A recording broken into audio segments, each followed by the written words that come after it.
Welcome to the Build Business Acumen podcast, where we deliver practical knowledge and powerful guidance. Here is your futuristic host, Nathaniel. Here is a really interesting episode that I recorded with Gunilla Shein. She's a Swedish-Australian business journalist, having worked for many magazines, daily papers, radio and TV. And she's also the author of 23 books about SMEs within all areas such as taxation, superannuation, startups, female entrepreneurs and succession planning. She was the CEO of the oldest and most reputable publishing house in Scandinavia. I'm really pleased that you're here to join me today, Gunilla. It's quite exciting actually, because the topic of business acumen is it's so vast, isn't it? The scale of knowledge that one needs these days within the business world is just, it's massive. And, you know, I personally don't think that people can actually know about everything. I think that they can know enough to know where to find more resources. But business acumen, I mean, when I first went into business, I was wet behind the ears, like many people, you know, and had to learn so much that it was tough, you know. I mean, oh, indeed. And people are asking me, it seems like, you know, when you hear the words, suddenly everybody are talking about it. And, you know, half a year ago, they weren't talking about it. Now everybody are talking about it. And people say, what is that really? And I'm thinking, holy cow, you are the business leader and you are asking me about your business, what it is. And I have then just made it very simple when I'm talking to people, that I'm saying that you can say that it boils down to your business skills and your courage, that you dare to make the decisions that is necessary, and not only today, but every day, and that you know what is going on in your organization and that you have the qualifications. Because, you know, it's no good just to have the courage and no knowledge. That is a disaster. That is a recipe for disaster, because that is when you're doing all sorts of things. But if you just have the business skills and you don't dare to use it to make decisions. So those two ingredients, it says it all, I think. Yeah, I mean, I think part of the meaning of acumen, it actually encompasses the common sense element. Yes. Which, you know, I mean, I think there's a certain gut feeling that when you go into business, you're gonna either become massively successful very quickly, or you're gonna learn something very valuable for the future. So I like the way that over in Silicon Valley, they actually don't see failure as a huge deal. Yeah. You know, I was talking to a contact of mine he's been kind enough to hop on a few interviews with me, and, you know, I can email him if I've got any sort of questions about investors and, you know, if people are looking to raise money and stuff like that, he could point me in the right direction. But he said on one of these podcasts, he said, look, you know, actually, without failure, there is no success. I mean, if you look at children and you look at learning how to walk, you know, when you were a child and you learned how to walk, all right, you might have fallen over and cried a little bit, but you carried on, didn't you? And you got up and you went and you moved forwards, right? And I have to say personally that for two reasons. I am grateful for those times that I have failed and things, because otherwise I wouldn't be doing what I'm doing now. Because if I would have succeeded at everything, I would have just been happy and comfortable sitting where I was sitting and not make any movements. And that means that you can sit down and cry and do that for the rest of your life and say, oh, I shouldn't have done that, and now I'm just going to stick to what I do now. Or you can take new chances and then excel and challenge yourself to do that. So I think it's really important, because we have a tendency in this society that no, you should never fail. You should just have success stories to share. Because that is a question I also get. What are your success stories? So far, no one is saying, what have you failed at? No one has asked me that. Because I think that the misconception is that there is no interest in that. People are just interested to hear what you succeeded in. However, if you tell people your mistakes, they can think, oh my God, I was about to make that. Now I better not. So I think that we should also be more open about that, because we are not perfect and we do make mistakes. I mean, that is one thing, because we're coming into business with a certain idea and perception about things, and then reality, as it often is, turns out to be something else. But I don't know, maybe you're going to talk about this. You have to stop me if I'm going far too ahead. But what I'm thinking about is that today, in so many businesses that I'm talking to, that I'm visiting, there is hardly any understanding or knowledge about business acumen in the businesses amongst the people who are employed, because they are so specialized in what they're doing. So they know this square, and they know that very well. They know every concept within that square, but they have no idea how that square is actually linked to profit, to loss, to success, to competitors, or anything like that. And the thing is that when that is happening, they then stay in their square, and their jobs becomes a bit dull because they don't see the whole picture. They are not part of the picture.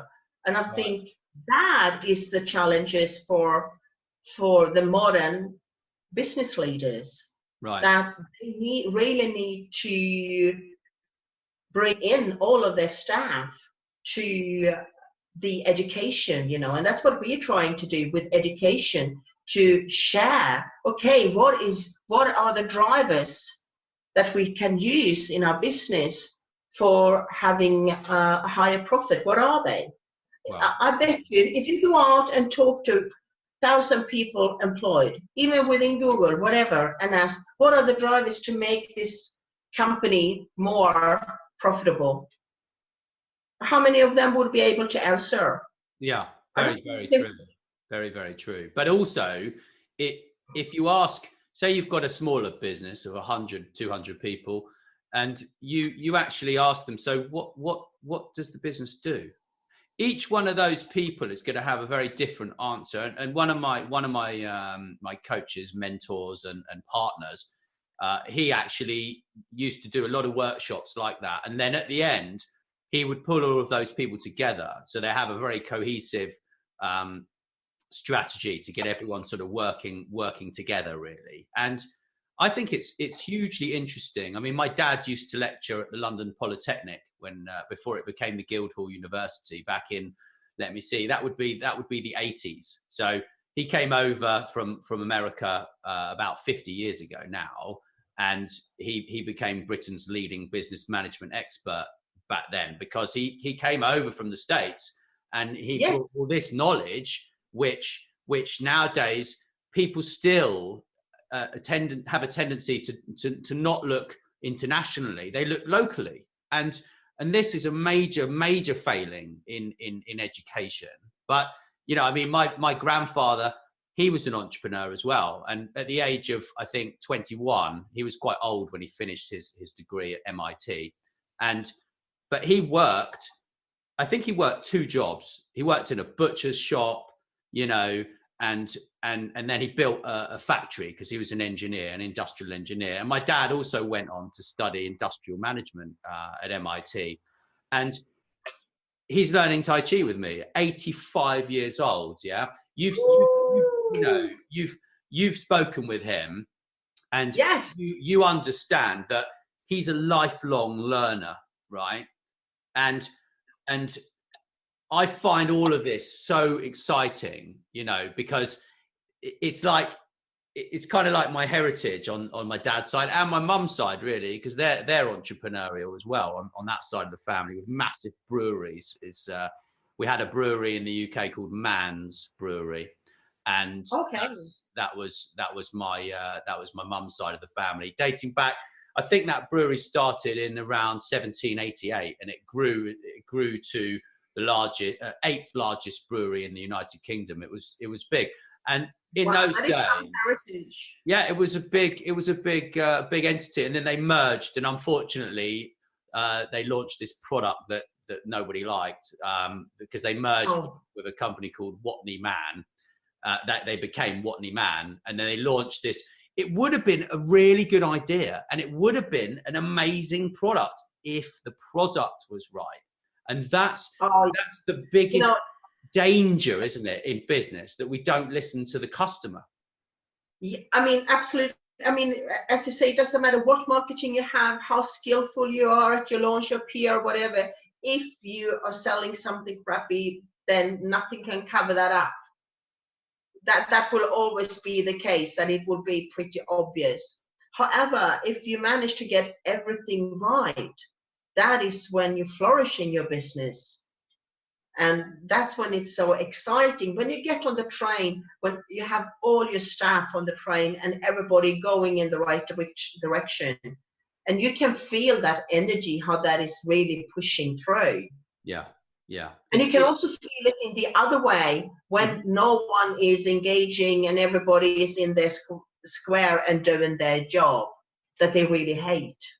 Yeah, that's a very difficult scenario, really. And I mean, back in the day, my dad, when he was teaching, he started a business when I was 6 years old. He built a winery on top of my mum's vegetable garden, right outside the house. He moved a 16th century barn from 20 miles down the road, and they dug a cellar, they put the winery up, and it was a bespoke, tailored kind of business. But he loved it, and that feeling of actually being empowered and empowering the staff is what he thrived on, and it's a lot to do with the management style. I have conversations with people all the time about structure, yes.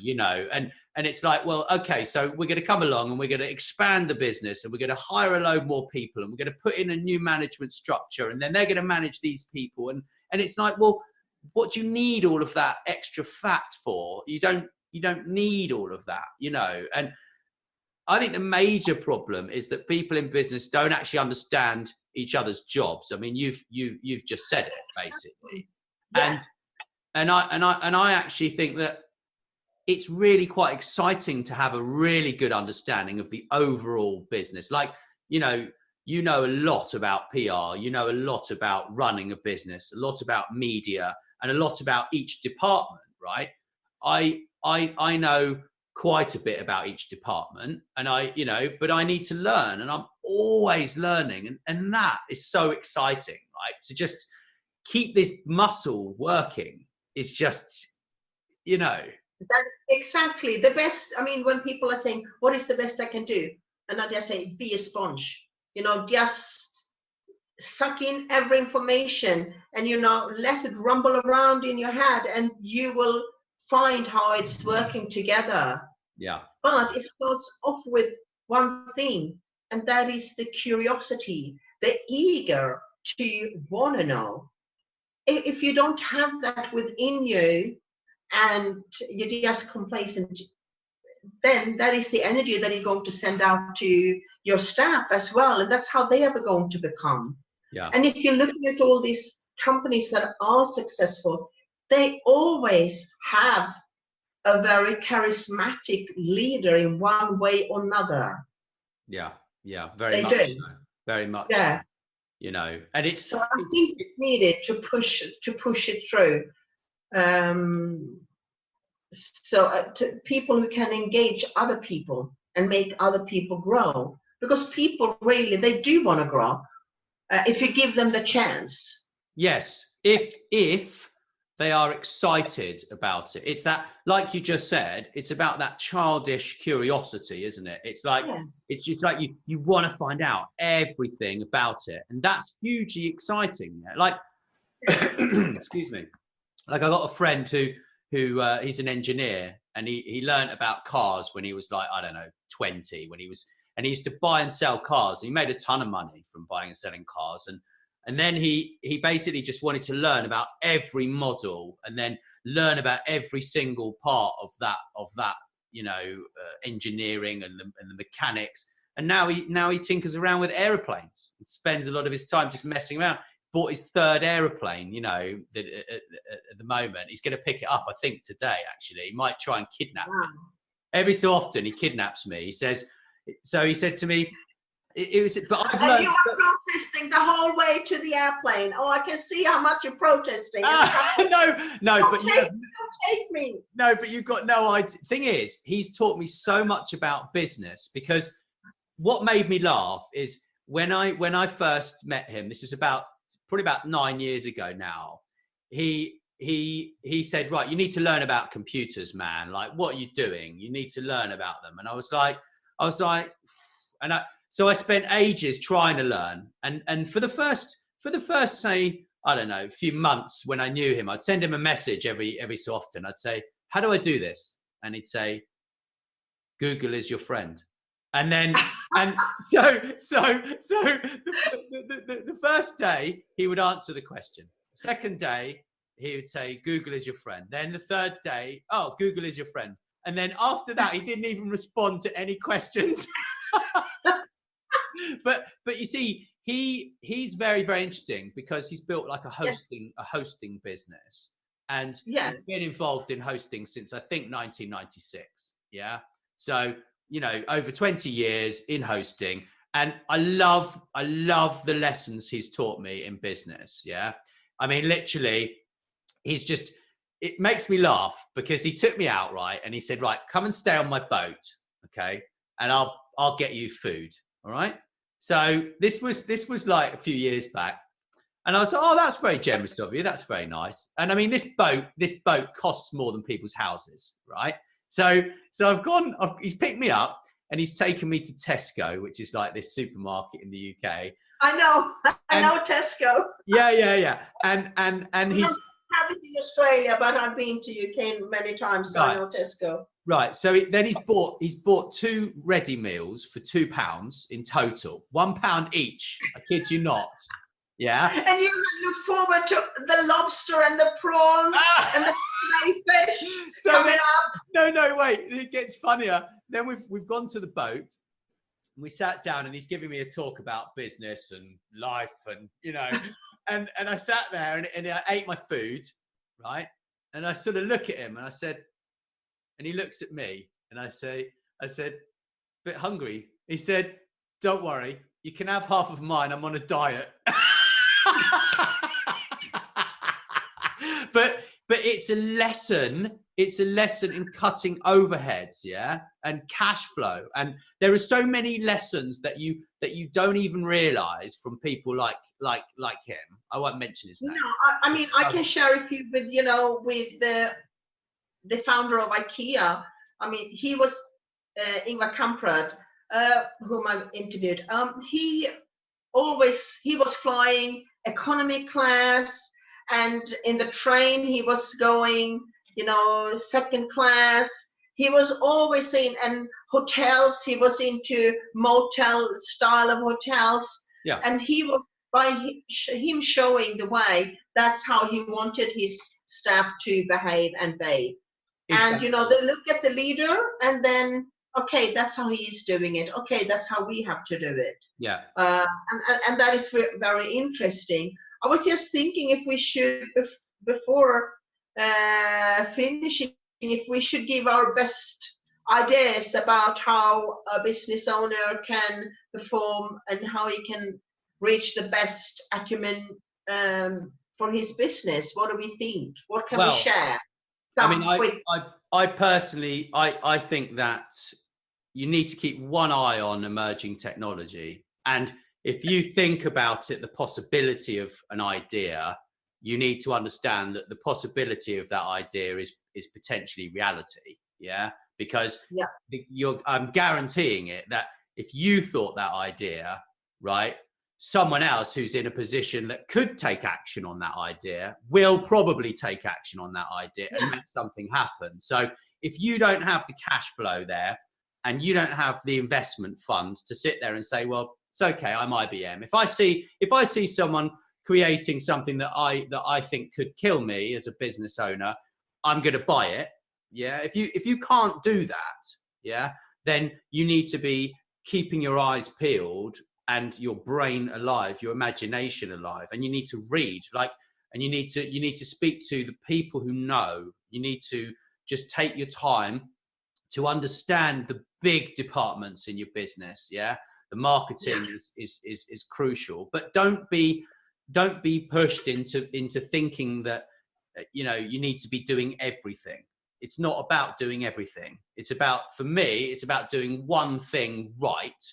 And then you can delegate that to someone and say, okay, that's fine. Let's keep that working. And then you can move on to other channels, and don't be afraid to say, to give your opinion on things. Yeah. That a lot of people just sit back and they're like, oh, I'm scared to give my opinion. Yeah. Because it's, it could get me into a conversation that I can't, but it's like, if your opinion comes from your heart, you say it in the right way, yeah, then get it out there. But my advice is, do not talk about religion, yeah, or politics. Yeah, those that two is a good one. Are completely devout. You've got to just stay away from them in the public eye, because you can actually switch off. Over 80% of your market may turn around and say, well, we don't like that. We don't like him. And also, don't be afraid to be yourself. Like, look at Elon Musk the other week. Yeah. I tell you what he did. So just everyone who doesn't know, Nike did this thing and they hired someone to I forget the chap's name, but they hired this chap and there was a backlash and Nike had really bad publicity. And what happened was, actually Nike had like millions and millions of dollars worth of free publicity, right? And then what happened was, I think Elon Musk sat down there and he thought, right, how am I going to give Tesla the eyeballs? Because it's about the eyeballs. Who's seen that? Who's seen that guy? Who's heard of it? So he went to someone's podcast show and he sat there and he smoked a joint and he drank some whiskey, right? He didn't even inhale the spliff. Yeah. You telling me that he went and he did that because he's a stoner? No, he's not a stoner. That guy falls asleep at his desk 15 hours a day he's been working, right? So, don't be afraid to stand up and just use your creativity. If you come up with a PR idea and you think it's okay, and you check with your PR department, if you have one, you check with a couple of your partners and you speak and you say, right, I'm going to go with this. Let's run with it. Just do it. Because if you don't, that creative power that is going to create that idea and help you to get it out there, because if the timing is right, if you have that inspiration, you need to use that inspiration. And that goes for new product development, new partnerships, new territories, new markets. Just get out there and just get on with it and don't delay, right?